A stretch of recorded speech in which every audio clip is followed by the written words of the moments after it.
నమస్తే అండి. యూట్యూబ్ ప్రేక్షకులకు నమస్కారం. ఈ అమ్మాయికి వరుడు కావాలను అన్న విషయం గురించి తెలుసుకోబోతున్నాము. ఈ అమ్మాయికి మొదటి మ్యారేజ్ అయిపోయినది. ఈ అమ్మాయి భర్త దగ్గర 3 నెలల కంటే ఎక్కువ ఉండలేదు.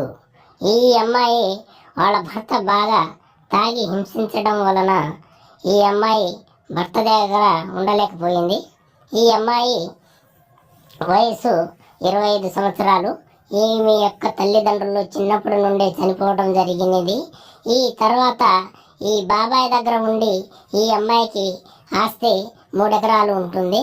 ఈ అమ్మాయికి మంచి చదువుకున్నవాడు కానీ జాబ్ హోల్డర్ ఎవరైనా చేసుకుంటే సంతోషంగా చేసుకుంటాననే ఆలోచనతో మా మ్యారేజీ బ్యూరోకు ఇవ్వడం జరిగింది. ఈ అమ్మాయి 10th క్లాస్ దాకా చదువుకున్నది. ఈ అమ్మాయి యొక్క వయసు 25 సంవత్సరాలు. ఈ అమ్మాయి మంచివాడు ఎవరైనా ఉంటే చేసుకుంటాననే ఆలోచనతో మా మ్యారేజ్ బ్యూరో తెలుగులో ఐడికి ఇవ్వడం జరిగింది. మీరు ఎవరైనా పెళ్లి చేసుకోవాలని చెప్పి ఆలోచనతో ఉంటే ఈ నెంబర్కు ఫోన్ చేసి మీ యొక్క అడ్రస్ పంపించ